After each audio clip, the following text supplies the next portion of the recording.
आज एक महत्वपूर्ण चर्चा में हम लोग यहाँ एकत्रित हुए हैं और उस महत्वपूर्ण चर्चा की याद इसलिए दिलानी है कि इस देश के अंदर किस तरीके से लोकतंत्र की हत्या होती है, इन सब बातों पर आज यहाँ चर्चा करने के लिए हम लोग एकत्रित हुए हैं। चेयर और लगा दीजिए इधर। आज हमारे बीच आए हुए भारत सरकार के सम्मानित केंद्रीय मंत्री और हरियाणा सरकार के भूतपूर्व मुख्यमंत्री आदरणीय श्री मनोहर लाल खट्टर जी, बिहार विधानसभा के अध्यक्ष, बिहार प्रदेश भारतीय जनता पार्टी के पूर्व अध्यक्ष और हम लोग के अभिभावक, सदैव सकारात्मक रास्ता हम लोगों को दिखाने वाले ऐसे हमारे बड़े भाई श्री नंदकिशोर यादव जी, हम लोगों के बीच माननीय विधायक श्री संजीव चौरसिया जी, माननीय राज्यसभा सांसद आदरणीय श्री भीम सिंह जी, आदरणीय धर्मशीला जी और हमारे भूतपूर्व सांसद और भाई श्री रामकृपाल यादव जी, अन्य बैठे हुए सभी सम्मानित मंच और सामने बैठे हुए मैं देख रहा हूं बहुत ही वरिष्ठ जन भी हैं, माननीय विधायक विधायिका भी हैं, किरण दीदी भी बैठी हैं और ऐसे हमारे सभी सम्मानित आज के इस कार्यक्रम के प्रतिनिधिगण। आज हमें अपने मुख्य अतिथि से सारी बातें सुननी है और मुझे लगता है इसमें से जिनका भी उम्र 40 वर्ष से ज़्यादा होगा उन्होंने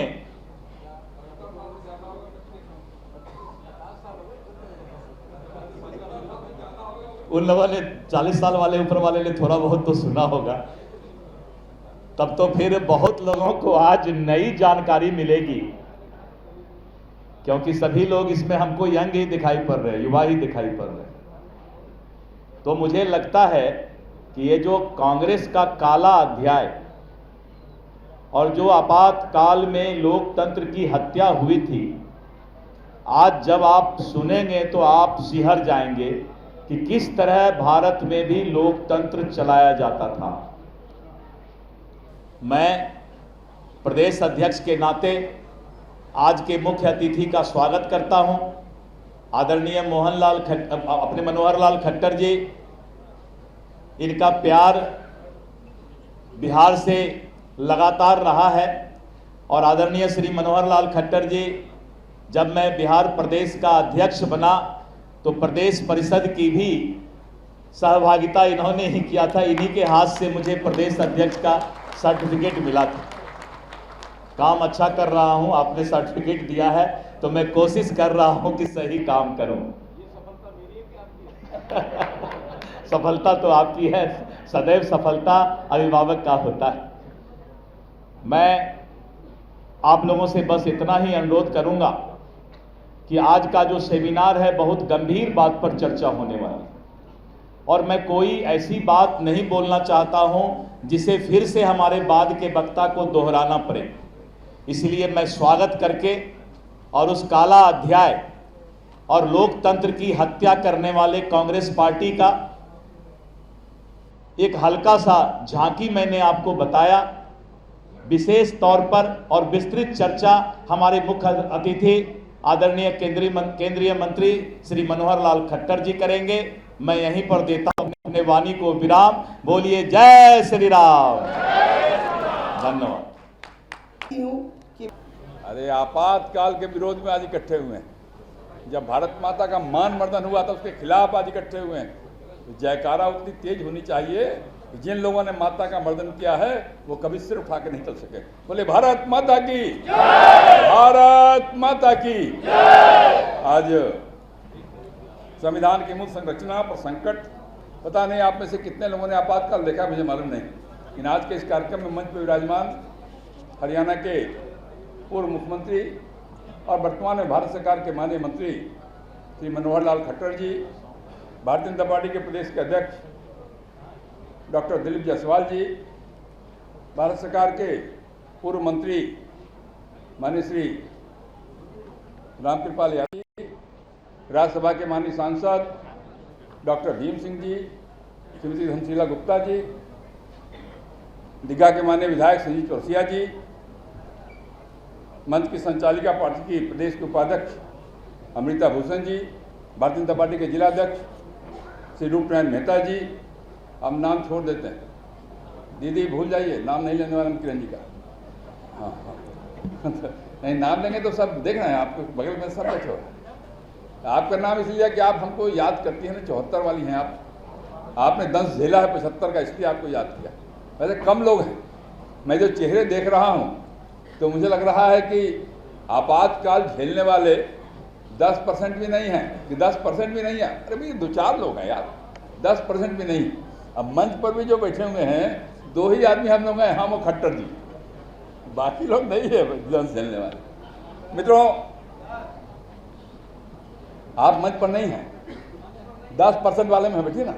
10% तो कहा है यार, कहाँ मैंने कहा कि नहीं कहा है। मित्रों, आज हम लोग 25 जून एक ऐसी तारीख देश के इतिहास में, जिसे हम लोग भारतीय लोकतंत्र के इतिहास में काला दिन के रूप में याद करते हैं, और आज उसकी 50वीं वर्षगांठ की पूर्व संध्या पर हम इकट्ठे हुए हैं। यह दिन वह है जब तत्कालीन प्रधानमंत्री इंदिरा गांधी ने आंतरिक अशांति का हवाला देकर राष्ट्रपति फखरुद्दीन अली अहमद से अनुच्छेद 352 के तहत आपातकाल की घोषणा करवाई थी। यह आपातकाल 21 महीने तक रहा, यानी मार्च 77 तक चला, और इसे आज भी भारत के लोकतांत्रिक इतिहास का सबसे चुनौतीपूर्ण दौर माना जाता है। यह ऐसा अवसर है जो हमें न केवल अतीत की याद दिलाता है, बल्कि हमें वर्तमान के मूल्य और भविष्य की दिशा में सोचने के प्रेरित भी करता है। 1971 में जब बांग्लादेश युद्ध के बाद कांग्रेस को एक बड़ी जीत हासिल हुई, उस जीत के बाद भी विपक्ष लगातार मजबूत होता जा रहा था। आप जानते हैं, बिहार के लोग जयप्रकाश जी के नेतृत्व में 74 का आंदोलन हुआ था, महंगाई के खिलाफ, भ्रष्टाचार के खिलाफ, परिवारवाद के खिलाफ, वंशवाद के खिलाफ। उस लड़ाई में बिहार के नौजवानों ने, बिहार के छात्रों ने अपना अमूल्य योगदान देने का काम किया था।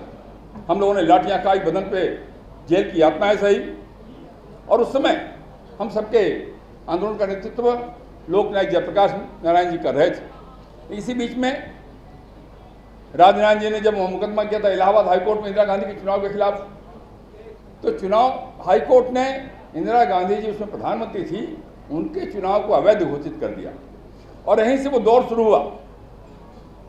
इसके बाद इंदिरा जी ने पद से हटने से इनकार कर दिया।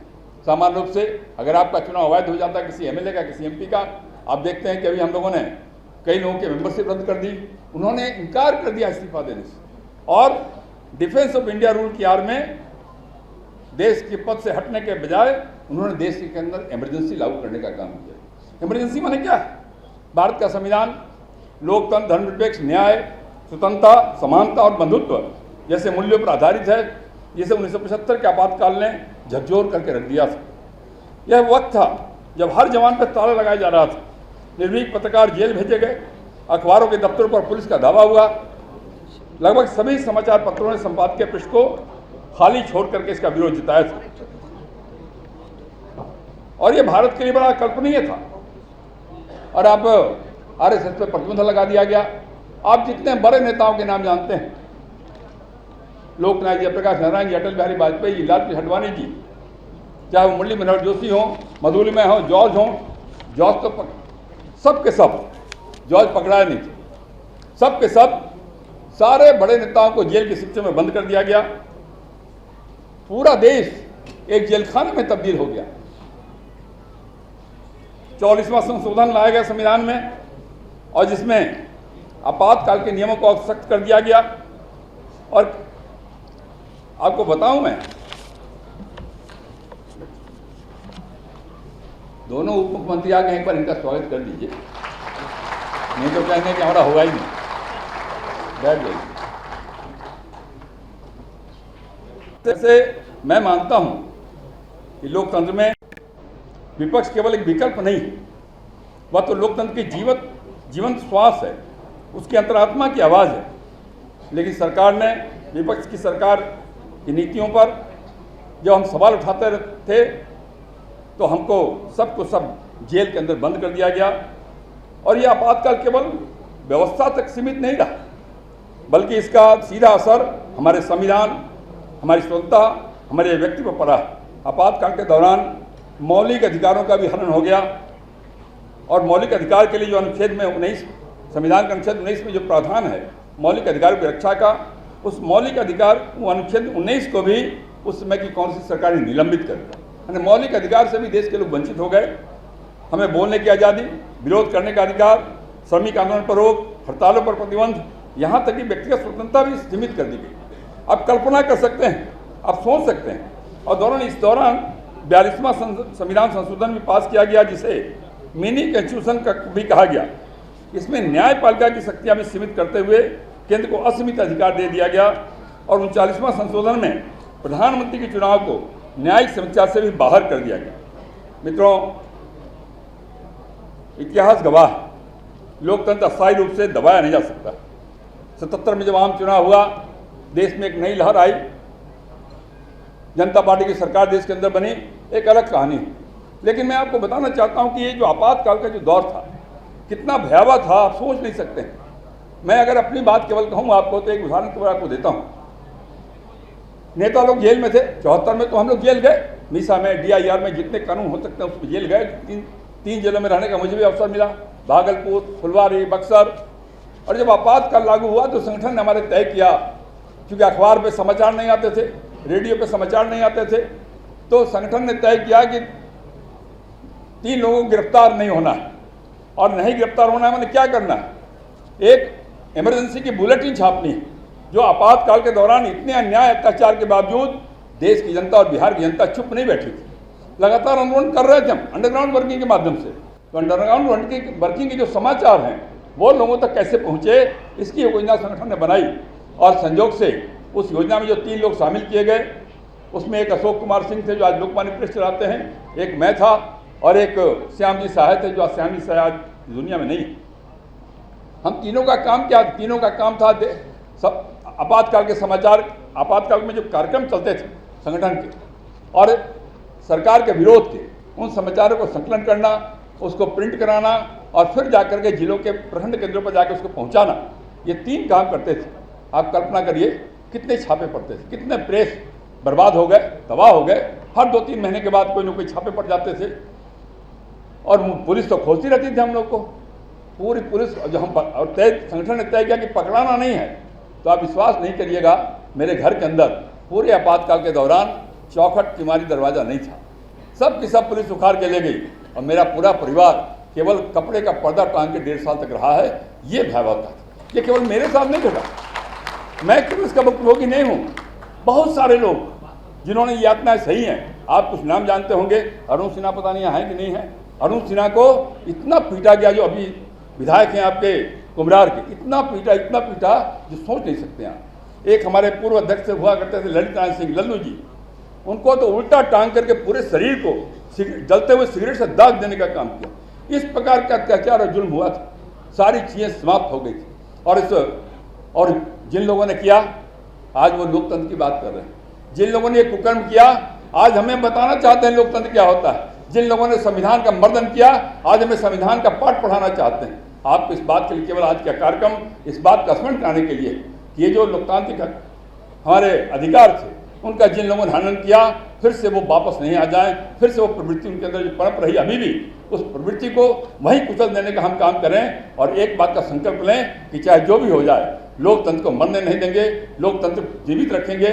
और जिन लोगों ने ये काम कुकर्म किया, संविधान को ध्वस्त करने का, संविधान की रक्षा का संकल्प लेंगे और साथ साथ भारत माता के पर कोई आघात करने की कोशिश करेगा, भारत माता के पैरों में कोई कुल्हाड़ी मारने की कोशिश करेगा, उसको हर हालत में उखाड़ करके फेंक देंगे। इस संकल्प के साथ मैं अपनी बात यही समाप्त करता हूं। बोलिए भारत माता की, भारत माता की, भारत माता की। बहुत बहुत धन्यवाद। अध्यक्ष श्री नंदकिशोर यादव जी, माननीय मंत्री नितिन नवीन जी, संजीव चौरसिया जी, माननीय विधायक, पूर्व मंत्री माननीय रामकृपाल यादव जी, राज्यसभा के सांसद भीम बाबू, यहाँ सम्मानित मंच मुख्य अतिथि जी को जाना है। आपातकाल के संदर्भ में समझाने की बहुत ज़रूरत नहीं है। आपातकाल के बाद लोकनायक जयप्रकाश नारायण जी के पाठशाला में बहुत लोग पढ़े, बहुत लोग निकले। उन्होंने अपनी पूरी जिंदगी और व्यवस्था के विरुद्ध संघर्ष किए और उस संघर्ष में जो निकला वह बिहार के लिए बड़ा भयावह रहा। आपातकाल के बाद जो कांग्रेस के विचारों से देश को नुकसान हुआ और उस आपातकाल के बाद जो बिहार में नेता बने वो बिहार के बर्बादी के कारण बने। लोकतंत्र के सबसे खूबसूरत राज्य के रूप में गणतंत्र का बिहार सबसे बड़ा आधार था। उस बिहार को जब कांग्रेस की तानाशाही के बाद गरीबों का झूठा मसीहा बन करके बिहार को खोखला और बर्बाद कर दिया और उसके जंगल राज जब गुंडा राज में तब्दील हुआ, बिहार के अंदर चहुओर जिस तरह से हत्या, अपहरण, लूट, बलात्कार का माहौल बना, लोकनायक जयप्रकाश नारायण जी की आत्मा भी सिसक रही होगी कि हमारे पाठशाला में पढ़ने वाला ये भ्रष्टाचारी, ये गुंडा राज स्थापित करने वाला मानसिकता का रोग लोकतंत्र का सिपाही नहीं हो सकता। ये राजतंत्र और तानाशाही, परिवारवाद, वंशवाद का हिटलरशाही चलाने वाला लोग लोकतंत्र का सेवक नहीं बन सकता। और दुर्भाग्य से अब कांग्रेस और राजद दोनों का कल्चर मिल चुका है। कांग्रेस का हिटलरशाही, तानाशाही और राजद का जंगल राज का गुंडा शाही भी एक साथ खड़ा हो गया है। बड़ी लड़ाई लड़ने की तैयारी भाजपा उस समय भी की थी, लाठियां बरस रही थी। आज श्रद्धेय सुशील मोदी जी नहीं है, कार्यकर्ता के साथ उनका भी लहू बह रहा था। कई लोग पिटा रहे थे, कई लोग।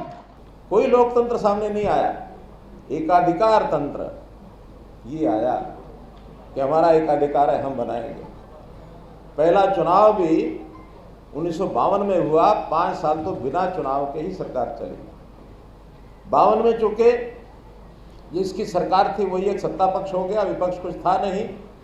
विपक्ष में कुछ लोग आए, इसलिए सबसे पहले जनसंघ का निर्माण हुआ। जनसंघ का लक्ष्य क्या था कि एक मजबूत विपक्ष, इसके लिए हम चुनाव लड़ेंगे, सत्ता में आने के लिए चुनाव लड़ेंगे, ये 52 में बिल्कुल नहीं था।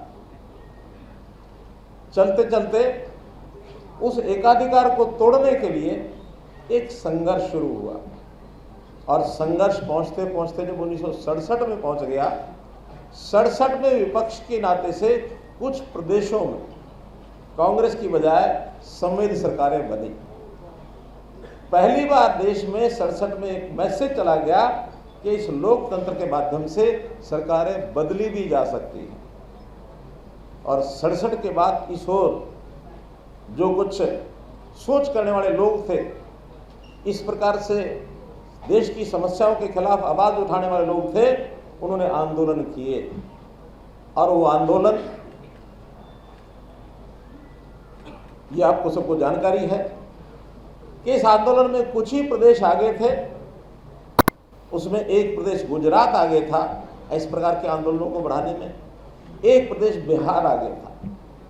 बिहार में भी इस प्रकार के आंदोलनों की नींव वो लेट 60s में रखी गई और लोकनायक जयप्रकाश नारायण उस समय अपने यहाँ के प्रिय नेता वो उसके केंद्र बिंदु बने।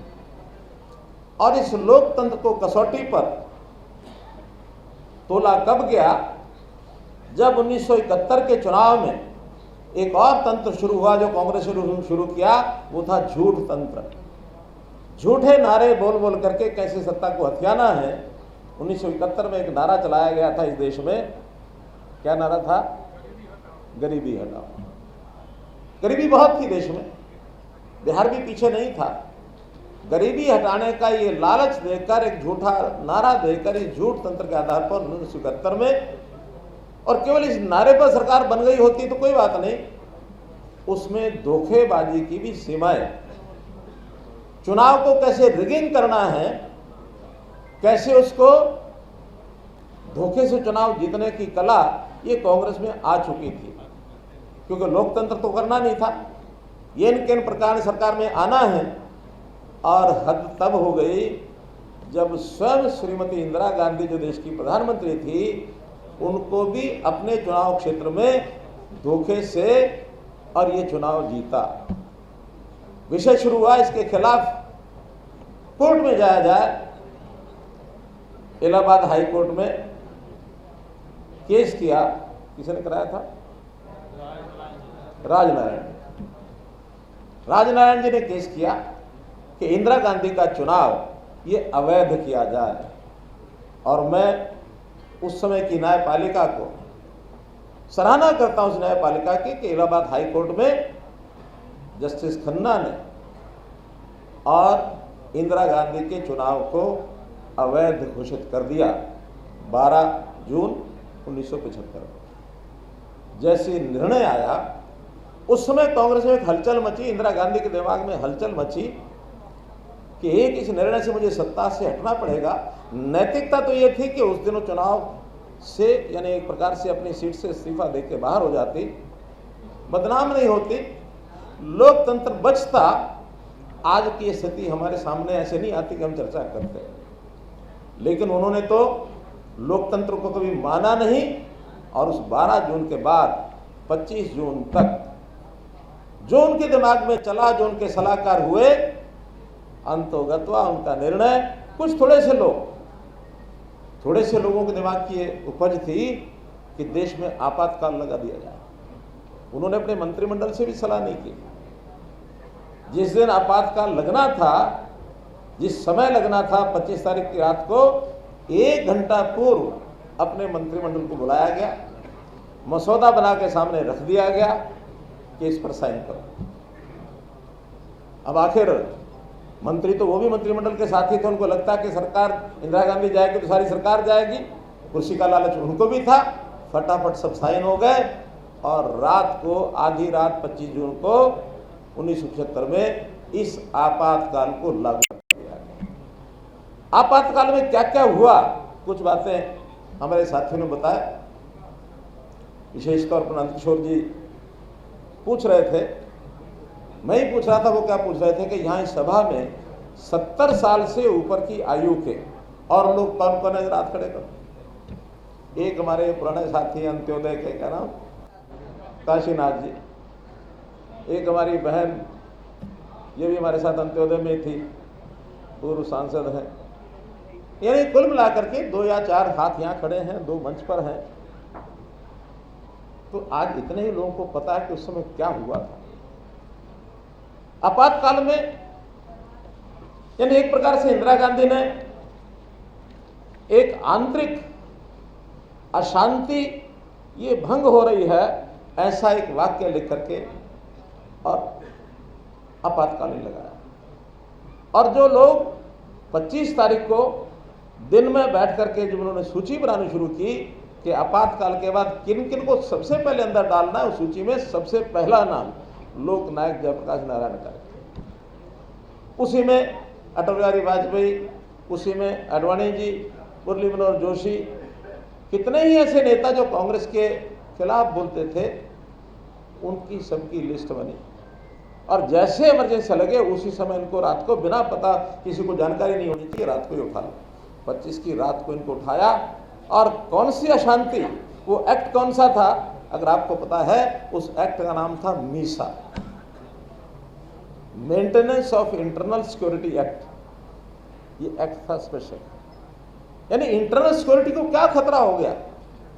अगर इंदिरा गांधी की कुर्सी ही इंटरनल सिक्योरिटी है तो भला करे भगवान उनका, क्योंकि उन्होंने अपने आप को ही देश मान लिया।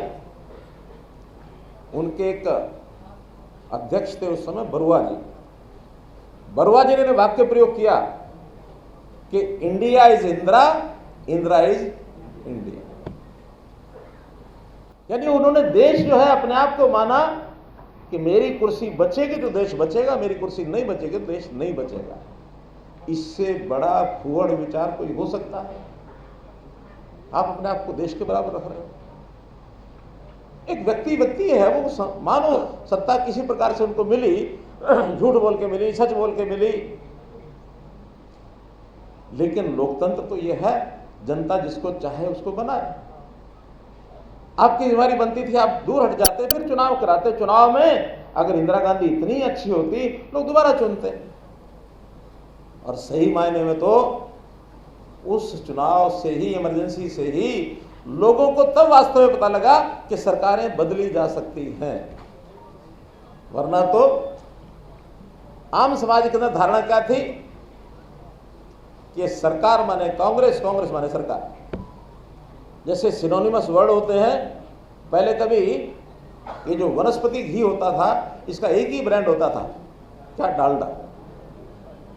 यानी किसी दुकानदार से डालडा मांगो तो भी वनस्पति घी का डब्बा देता था, और वनस्पति घी मांगो तो भी डालडा का डब्बा देता था, और कुछ नहीं होता था। जैसे कोलगेट, पेस्ट दे दो तो कोलगेट देता था, कोलगेट मांगो तो पेस्ट देता था, वही चीज होती थी। ये सिनोनिमस था, तो ब्रांड बहुत आ गए। यही धारणा सरकार के बारे में लोगों की थी। लेकिन उस इमरजेंसी के कारण से उसमें जो लोगों के साथ ज्यादतियां हुई, जिस प्रकार से उस समय लोगों को यातनाएं दी गई, पीड़ाएं दी गई, और वो पीड़ाओं का दौर जिन्होंने सहा है उन्हीं को पता है। मैं उस समय उस दौर में पार्टी से जुड़ा नहीं था, लेकिन एक युवा जैसे 20-21 साल की आयु होती है, मेरा जन्म 54 का है, 75 में 21 साल का आयु हो गई थी, तो 3 साल जो 18 महीने जो आपातकाल चला, तो उसमें 2 साल और समझो 23 साल के हो गए। एक प्रश्न आता था कि रोड पर हम देखते हैं लोग भारत माता की जय लगा रहे हैं, माला डाली हुई गले में, और पुलिस पहुंचती है उनको गिरफ्तार कर लेती, क्या आपको मीसा में अंदर कर दिया। हमें लगता था ये क्या हो रहा है, भारत माता की जय और ये अंदर कर रहे हैं, बात क्या है। तब हम मित्र हमारे उस समय के थे, उनमें से कुछ लोग ऐसे थे जो थोड़ा विचारधारा से जुड़े हुए थे। एक ने मुझे बुलाया कि काम करना है आज, मित्रता अच्छी थी। मैंने कहा क्या करना बताइए। क्या? रात को अमुक गली में, मैं दिल्ली में रहता था, अमुक गली में एक प्रिंटिंग प्रेस है, एक लिफाफे में कागज़ बंद करके दिया, ये जा करके उनको दे दो, हर्ष है प्रेस वाले, हर्ष मोहन, और प्रिंटिंग करके वो दे देंगे, 2 घंटे में प्रिंटिंग करेंगे, उसके बाद पैकेट बना करके आपको देंगे। आपने नहीं देखना क्या है क्या नहीं है, लेकिन ध्यान इतना ही रखना है कि उसमें कई बार रद्दी कागज होते हैं, उनको अपने सामने उठा करके आग लगानी है, कोई अवशेष बचना नहीं चाहिए। उस समय कंप्यूटर प्रिंटिंग नहीं होती थी, छापा खाना होता था, तो जो छापे खाने के जो लेटर्स होते हैं उसको भी अपने सामने डिस्ट्रीब्यूट करवाना है। डिस्ट्रीब्यूट करना का एक सिस्टम होता था, एक भी शब्द जो है वहाँ छापे खाने का भी उसमें बचना नहीं चाहिए। ट्रेन सब काम करा करके आना और मेरे घर में एक कागज देना। हमको ही पता नहीं है क्या करा रहे हैं, क्या है क्या नहीं है। जा करके वो दे दिया लिफ, ऐसे ही पैकेट बना करके घर में जाके सो गया। सुबह थोड़ा रात देर हो गई थी तो उठने में लेट हो गया। हमारी बहन वो सवेरे आई, भैया उठो। मैंने कहा क्या? कि अभी दरवाजे के नीचे से 2 कागज मिले हैं, कोई डाल के गया है। मैंने कहा दिखाओ क्या है। तो 2 कागज देखे, इतना तो ध्यान में था कि कैसा छपा हुआ क्या है। मैंने कहा हाँ ये तो, उसको कुछ नहीं कहा। मैंने कहा ठीक है छोड़ दो जाओ। मैंने लिपेट करके बंद करके जेब में डाल ले, मैं चला गया मित्र के यहाँ। तो मैंने कहा क्या किया आपने उस पैकेट का? तो हमने घर घर बंटवा दिए। अब बंटवाने का क्या था कि जन जागरण, इमरजेंसी, आपातकाल, ये लोकतंत्र का गला घुटने वाली, सबकी आज़ादी छीनने वाली, पत्रकारों के खिलाफ, यानी जो वो सरकार चाहती है छापे तो ठीक, गलत छापे उठा करके अंदर। कोई गायक वो कोई गीत उनके विरोध में बोल दे तो उसको उठा के अंदर। अखबारें जब पढ़ते थे पूरा 2 पेज 4 पेज की जो अखबार होती थी उसमें आधा छपा हुआ आधा ब्लैंक क्यों है कि उनके छापे खाने में जा करके और रात को सेंसर होता था, ये खबर नहीं लगानी, वो निकाल देते थे, उसको खाली छोड़ते थे। इतनी बुद्धि भी नहीं थी यहाँ कोई दूसरी खबर लगा लें। उसका भी प्रत्यक्ष संदेश जाता था कि रात को आखिरी टाइम पर हटाया गया। यानी जो लोकतंत्र के जीवित रखने वाला, जिसको मीडिया कहते हैं, लोकतंत्र का 4th पिलर कहते हैं, उनका भी गला घोटने का काम। व्यक्तिगत यातनाएं, हमारे एक नेता रामविलास शर्मा हुए, जानते होंगे हमारे नेता साहब रामविलास शर्मा, हरियाणा के बड़े नेता थे, उनको पकड़ लिया, अंदर ले गया। वो भी नौजवान थे, उनकी आयु मेरे से 2-1 साल ज़्यादा थी, 24-25 साल। ले जा करके थाने में चूहे पिंजरे में डाल करके लाए और उनको लिटा करके उनके पजामे में डाल दिया, नीचे से पजामा बांध दिया। पजामे के अंदर चूहे, क्या हालत होती होगी। हाथ बांध दिए, क्या स्थिति बनेगी। लोगों को उल्टा लटका करके यात्राएं देना, ऐसा भयंकर जुल्म शायद मुगलों भी नहीं किया होगा, जो अत्याचारी राजा थे उन्होंने भी। और जिस प्रकार से कि हम जो है विकास का काम करना चाहते हैं, संजय गांधी के आदेश के ऊपर तुर्कमान गेट दिल्ली में पूरा इलाका ढा दिया, गिरा दिया। गरीब लोग छोटे मोटे मकान अपने बना करके बैठे थे कि नहीं, इस कॉलोनी को साफ करना है, जमीन बहुत महंगी है, मुझे बड़ी बिल्डिंग बनानी है। जब विरोध किया तो उनकी पिटाई हुई, उनको दर्दनाक उनको व्यवहार किया गया। किसी ने मोतिया खान देखा हो दिल्ली में, उनके सारे बाजार गिरा दिए गए। किस प्रकार से उन्होंने, और बिना किसी व्यवस्था के जो व्यक्ति, क्योंकि प्रधानमंत्री का बेटा है संजय गांधी, तो नीति निर्धारक संजय गांधी बन गया। ना वो सांसद है, ना विधायक है, ना मंत्री है, ना सरकारी ओहदे पर है। क्यों? क्योंकि वो मुख्यमंत्री का बेटा है। ये उस समय का ये राजतंत्र चला है, पुत्र तंत्र, कि गांधी परिवार से बाहर तो कोई जाएगा ही नहीं। गांधी परिवार का हर व्यक्ति वो राजा की तरह व्यवहार करेगा। तो इस प्रकार के एक आंतरिक अशांति के आड़ में जो अनुच्छेद 352 का दुरुपयोग किया गया, उस समय ना कोई युद्ध की स्थिति थी, ना विद्रोह था, ना कोई आंतरिक सुरक्षा को खतरा था, लेकिन कुर्सी का खतरा इस प्रकार से उन्होंने, और इस संविधान की हत्या का काम पूरा किया। संविधान क्या है, लोकतंत्र क्या है, उसके बाद हुआ जागरण शुरू। और उस जागरण के बाद आखिर तो प्रेशर बहुत पड़ा और फरवरी 1977 में उनको आपातकालीन वापस लेना पड़ा, शायद जनवरी में लिया।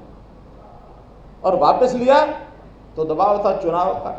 एक बात और संविधान की इसमें जोड़ने की है कि लोकतंत्र, अपने यहाँ लोकसभा का कार्यकाल कितने साल होता? 5 साल। उस आपातकाल में स्पेशल एक संविधान संशोधन करके उस वर्ग का कार्यकाल 6 साल किया गया। अगर 71 में चुनाव था, 5 साल 76 के अंदर चुनाव होना चाहिए था, 76 में नहीं हुआ, 77 मार्च में जाकर चुनाव हुआ। संविधान संशोधन करके 1 साल बढ़ाया गया। तो किस प्रकार से धज्जियां उड़ाई गई हैं ऐसे काले कानूनों के द्वारा, और फिर बदले की भावना। नेताओं को तो जेल में ठूसा ही ठूसा। जिस HR खन्ना ने, जो एक ईमानदार जज के प्रतीक के रूप हैं, उनकी बारी, क्योंकि बहुत सीनियर जज थे, सुप्रीम कोर्ट में भी चीफ जस्टिस नहीं, हाई कोर्ट में चीफ जस्टिस के बनने की उनकी बारी थी, उनको चीफ जस्टिस नहीं बनाया गया, बल्कि उनको साइड में करके दूसरे जज को और हाई कोर्ट का चीफ जस्टिस बनाया गया। तो कैसे कैसे जजों के खिलाफ भी उन्होंने फैसले दिए।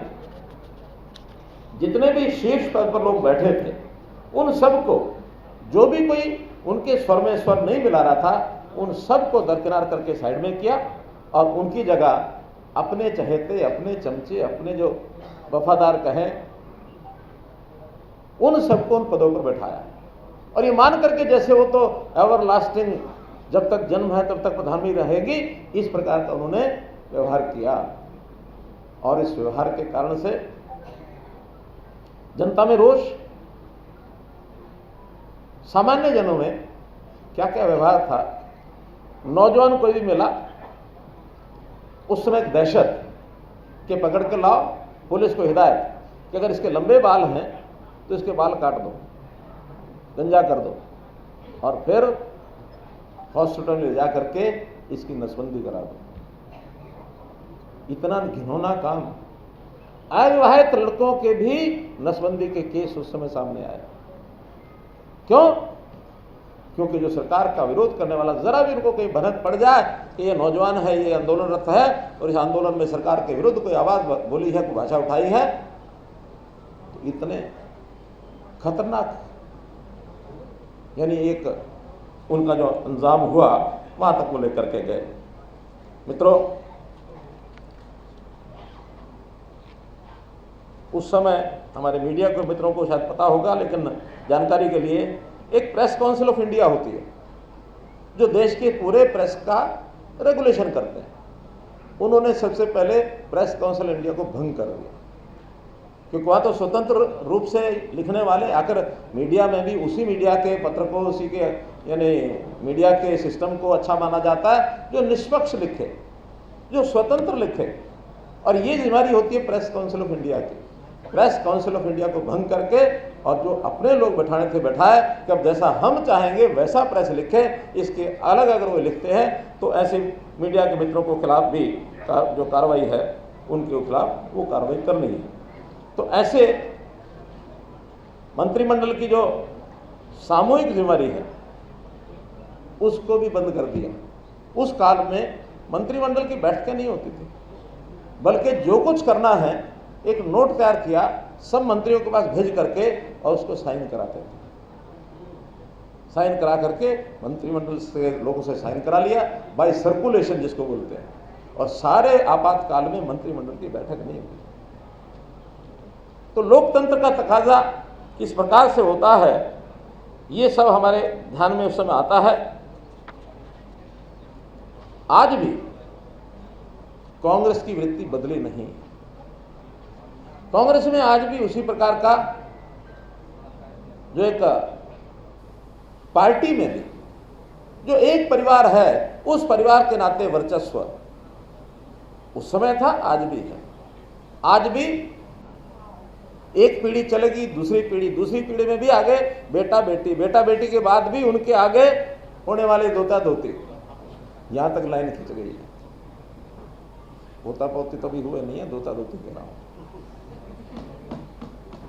तो इस प्रकार की लाइन आज भी खिंच रही है, और पार्टी में इतनी दुर्गति आज भी है क्योंकि पार्टी में भी लोकतंत्र नहीं है।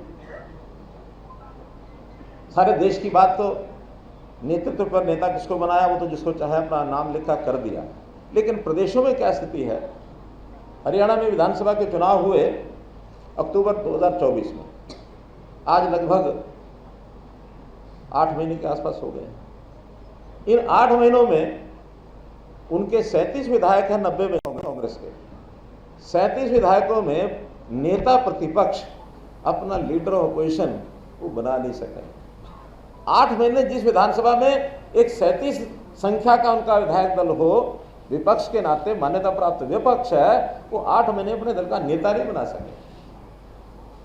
चुनाव में जिलों में अपने अध्यक्ष नहीं बना सके, प्रदेशों में अपने प्रदेश के अध्यक्ष नहीं बना सके, और उंगली उठाएंगे हमारे ऊपर। अरे इस पार्टी के अंदर लोकतंत्र जन्मजात से लोकतंत्र है, जन्मजात से। या हमारे यहाँ पार्टी का जिलाध्यक्ष कौन बनेगा किसी को नहीं पता होता है। जिस दिन सब लोग मिलकर के बैठ के बनाते हैं उस दिन पता लगता है। प्रदेश अध्यक्ष बनता है, महीना 20 दिन पैसे, कोई लॉबिंग नहीं होती, उससे पहले किसी को पता नहीं होता। डॉक्टर दिलीप जी बताएंगे, 1 महीना पहले आपको पता था कि प्रदेश अध्यक्ष बन रहे हैं? नहीं पता। मैं हरियाणा प्रदेश का मुख्यमंत्री बना 2014 में, जिस दिन विधायक दल की बैठक थी उसी दिन पता लगा कि मुझे मुख्यमंत्री बनाया जा रहा है। उससे पहले मेरे से बात ही नहीं थी। मोदी जी इस देश के प्रधानमंत्री बनेंगे, ये मोदी जी ने कभी सोचा भी नहीं होगा, कभी नहीं सोचा होगा। जिस समय कोई आवश्यकता होती है उस समय सब लोग बैठते हैं, विचार करते हैं। संबंधित लोगों में विचार होने के बाद जो कंसेंसस बनता है, लोकतंत्र ये होता है। उस लोकतंत्र में से लोगों का एक तंत्र है, उसमें से आगे निकल करके आते हैं। और इसमें से पार्टियां बढ़ती घटती हैं। आज भारतीय जनता पार्टी किस रूप में आगे बढ़ रही है? देश भर में हमारी करोड़ों की यानी हमारी सदस्यता है, लाखों में हमारी सक्रिय सदस्यता है। कोई पार्टी आज हमारे मुकाबले में नहीं है। दुनिया के सबसे बड़े लोकतांत्रिक देश में सबसे बड़ी पार्टी भारतीय जनता पार्टी आज है। और कांग्रेस जो सबसे बड़ी थी वो अपने बोझ के नीचे दबती जा रही है, उनकी नीतियों के कारण से। मोदी जी ने ठीक कहा था कि हमको देश को कांग्रेस मुक्त भारत बनाना है। कांग्रेस मुक्त भारत हो गया कि नहीं हो गया? गिने चुने कुछ विधायक सांसद, हाँ, इस बार एक खुशी उनके घर में हुई। खुशी क्या हुई कि अपने घर में शोर मचाया, देखो देखो हमारे 99 नंबर आ गए, 99 नंबर आ गए। सामने वाले ने पूछा कितने में से, कि 542 में से। खुशी तो ये हुई जैसे 100 में से 99 आ गए, और इसी को अपना जीत मान रहे। इस जीत को अगर मानना है तो हमारी शुभकामनाएं हैं, इतने में हमेशा जीतते रहो।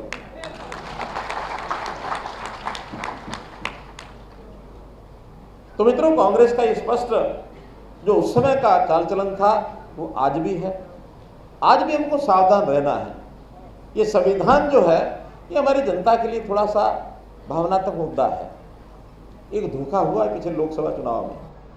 अंदर अंदर इन्होंने रचना बनाई, इनके सलाहकारों ने बताया होगा कि संविधान को लेकर के इसकी दुहाई दे दो, ये अगर 400 सीटें ले जाएंगे तो आते ही संविधान खत्म कर देंगे, रिजर्वेशन को खत्म कर देंगे। और इनका थोड़ा सा वो सिक्का जो है थोड़ा सा चल गया। तो बाद में ध्यान में आया कि संविधान के प्रति हमारे लोगों की इतनी आस्था है। हमको अगर आज आपातकालीन के सारे विषय पढ़ रहे हैं तो केवल इसीलिए कि संविधान और लोकतंत्र इस विषय के प्रति लोगों में जागरूकता है। उस जागरूकता को हम फैलाएं आगे। और हमारे में भी जो लोग, मैंने बताया 70 साल से ऊपर के हैं, उनकी उस समय आयु 20 वर्ष रही होगी, क्योंकि 50 साल तो हो गए आपातकाल को। तो 20 साल के आदमी को थोड़ी समझ हो जाती है, उससे नीचे 10 साल वाले को समझ ही नहीं होती क्या देश है, क्या लोकतंत्र है, क्या संविधान है। तो हमारी आज आबादी 95% वो उस काल की नहीं है, उससे बाद की है। तो उस बाद की 75 के बाद की जो हमारी संख्या है या जिनकी समझ उसके बाद बढ़ी है, उनको आपातकाल के बारे में बताना होगा कि संविधान की हत्या किसने की। ये संविधान की हत्या उन्होंने की। और एक नहीं, कई उस समय के जो संशोधन हैं, कई उस समय के बाद की घटनाएं हैं जो संविधान के विरोध में उन्होंने की।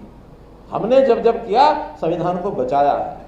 अगर संविधान को बचाने का काम कभी भी किया है, चाहे वो आपातकाल हो और चाहे बाद के विषय हो, तो केवल भारतीय जनता पार्टी ने, जनसंघ ने, राष्ट्रीय स्वयंसेवक संघ ने, इन्होंने बचाया और किसी ने नहीं बचाया।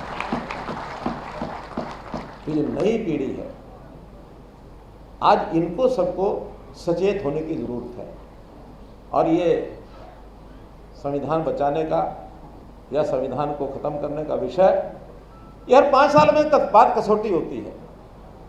और ये कसौटी पर हमको भी एक अवसर अभी इसी साल आ रहा है।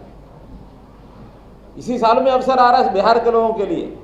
बिहार की जनता को इस लोकतंत्र को बचाने का काम उस धरती के लोगों का जहाँ लोकनायक जयप्रकाश नारायण ने इस संविधान के प्रति अपना बलिदान तक दिया, अपना संघर्ष किया, उस भूमि पर इस काम को करने का काम बिहार के युवकों को आज चेतना होगा, संकल्प लेना होगा कि आने वाले इस चुनाव कब है, अक्टूबर नवंबर,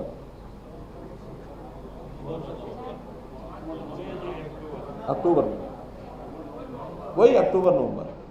तो आज हम जून में हैं, मात्र 6 महीने बाकी हैं, 6 भी नहीं है, 4 महीने बाकी हैं।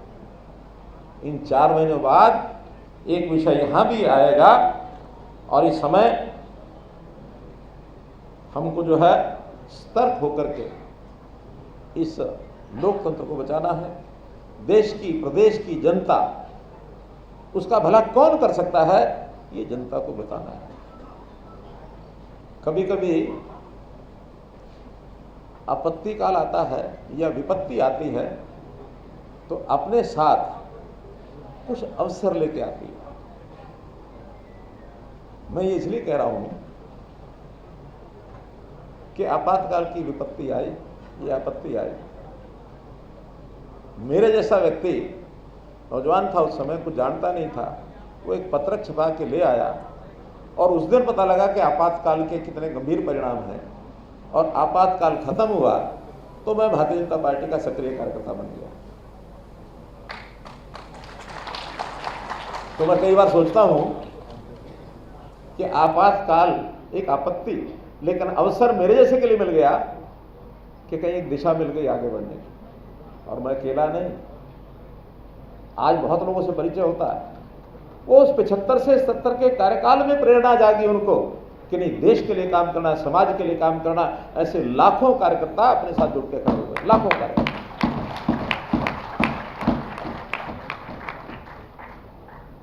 और एक और कांग्रेस के एक मित्र मिले उस समय, हम आपातकाल के 2-3 साल बाद करने के, आपको हमारा धन्यवाद करना चाहिए। मैंने क्यों? आपने हमारे ऊपर अत्याचार किए, आप धन्यवाद मांगते हो, किस बात का? कहने लगे नहीं, हमने आपकी एक परीक्षा ली थी और इस परीक्षा में कुछ लोग पास हो गए, कुछ लोग फेल हो गए। जो डर गए वो माफी मांग के बाहर आ गए, वो आपके साथ रहे नहीं। और जो पास हो गए, 18 साल जिन्होंने संघर्ष झेला, वो पास हो गए, आपकी फिल्ट्रेशन हो गई, उस फिल्ट्रेशन में आपका संगठन मजबूत हो गया। भले उसने बात टॉन्ट वे में कही होगी, लेकिन ऐसी परीक्षाएं कभी कभी आती हैं और उन परीक्षाओं में सफल वही होता है जो डट के खड़ा है, और जो फिसल गया वो समझा हमेशा में सफल गया। इसलिए मैं एक विचार के साथ खड़े हैं, और विचार के साथ खड़े होने के लिए समय समय पर ऐसी परीक्षाएं आएंगी। उस समय आपातकाल आया, कभी कोई और प्राकृतिक आपदा आती है, कभी पार्टी के संगठन पर किसी प्रकार की आपत्ति विपदा आ सकती है, कभी हम सत्ता में रह सकते हैं, कभी विपक्ष में जा सकते हैं, लेकिन विचार हमारा स्थायी है। स्थायी विचार के साथ हम खड़े हैं तो जीवन में संतोष ही मिलेगा, जीवन में प्रसन्नता ही मिलेगी। अपने लक्ष्य को प्राप्त करने के लिए जो मन में एक हमारे भाव जागृत होता है वो और मजबूत होगा। तो मित्रों, आज इस अवसर पर मैं आपको बहुत बहुत इस बात के लिए आह्वान करता हूं कि हर प्रकार की विपरीत परिस्थिति में हमारे संगठन के उस समय के जो लोग इतनी मजबूती से खड़े रहे, ऐसा साहस, ये हमको उनसे सीखने को मिलना चाहिए। और आगे आने वाले किसी भी समय कोई भी हमारे लिए काम सामने आए, बहुत मजबूती से, बहुत डट करके, बिना इस बात की चिंता किए हुए कि मुझे क्या मिलेगा, क्योंकि जो जेलों में उस समय गए थे उनको कुछ नहीं मिला होगा। वो लोग सत्ता में हम आ जाएंगे कभी सोचा नहीं होगा, लेकिन 80 में 70 में जनता पार्टी में आए, जनता पार्टी भी बलि चढ़ गई, टूट गई। जनसंघ बनाया, भारतीय जनता पार्टी बनाई, और भारतीय जनता पार्टी की यात्रा फिर 2 सांसदों से शुरू हुई। जो जनसंघ की यात्रा 3 सांसदों से शुरू हुई थी 52 में, वो 80 में 2 ही सांसदों से शुरू हुई, और करते करते हम 300 भी पार कर गए। हम लगातार 15 वर्ष से केंद्र में सरकार में हैं, हम प्रदेशों में बहुत जगह ऐसी तीसरी बार सरकार बनाए हैं। तो इसलिए मित्रों, मैं आज इस अवसर पर आपको बहुत बहुत शुभकामना देते हुए बहुत बहुत धन्यवाद, बहुत बहुत आभार।